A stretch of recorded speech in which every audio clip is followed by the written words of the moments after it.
Friends, టీసీఎస్లో love జిహాద్కి సంబంధించి నిధా ఖాన్ గురించి విస్తుపోయే విషయాలు బయటకు వస్తున్నాయి.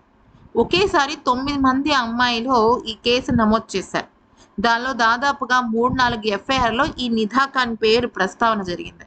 చాలామంది ఈమె గురించి ఎంతలాగా వేదన పడుతున్నారంటే అంతలా వేదన పడుతున్నారు. అయితే మరి ఈ అమ్మాయి ఎలాగా ఇన్వాల్వ్ అయింది ఈ కేసులో అంటే, ఈ అమ్మాయి ఎవరైతే ఆ 6గురు వేరే అమ్మాయిల్ని మతం మార్చుకోండి, బలవంతంగా బీఫ్ తినండి అని చెప్పేసి చెప్తున్నారో, వాళ్ళందరినీ కూడా ఈ అమ్మాయి కూడా టార్గెట్ చేసి వాట్సాప్‌లో మతానికి సంబంధించిన మెసేజ్‌లు పెట్టడం, అలాగే మత మార్పిడికి సంబంధించిన వీడియోలు పెట్టడం, హిందువులుగా దేవుళ్ళ గురించి నాసిరకంగా వీడియోలు చేయటం లాంటివి చేస్తుంటేది. సాధారణంగా వాళ్ళు వాట్సాప్ దాకా వెళ్ళేవాళ్ళు కాదు. ఈ అమ్మాయి వాళ్ళకి వాట్సాప్ నంబర్‌లు ఇచ్చిందట.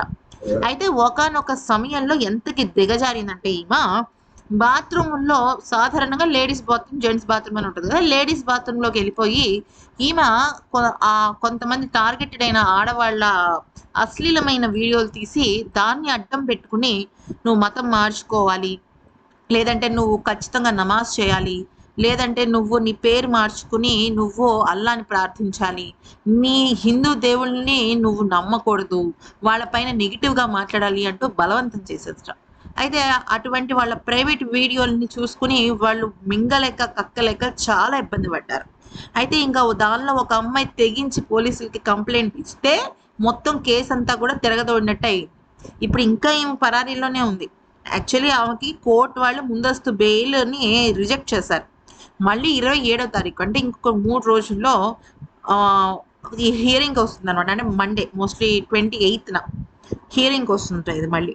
ఏం జరుగుతుందో చూడాలి. ఇలాంటి వాళ్ళని వెంటనే ఇమ్మీడియేట్‌గా పోలీసులు కూడా పట్టుకోవాలి. కానీ ఆమె చాలా జాగ్రత్త పడింది. ఆమె చుట్టాలు, ఆమెకు సంబంధించిన వాళ్ళు ఎవ్వరు కూడా ఫోన్‌లు గానీ, కాంటాక్ట్ గానీ, కమ్యూనికేషన్ గానీ ఏది పెట్టుకోవట్లేదంటే ఇదంతా కూడా ప్రీ ప్లాన్డ్‌గానే చేస్తుందనమాట. ఈమెకి అప్పుడు రెడ్ ఫోర్ట్ దగ్గర పేలుళ్ళు జరిగాయి. గుర్తుందా మీకు? డాక్టర్లందరూ కలిసి వాళ్ళకి సంబంధం గూడా ఉందని తెలుస్తోంది.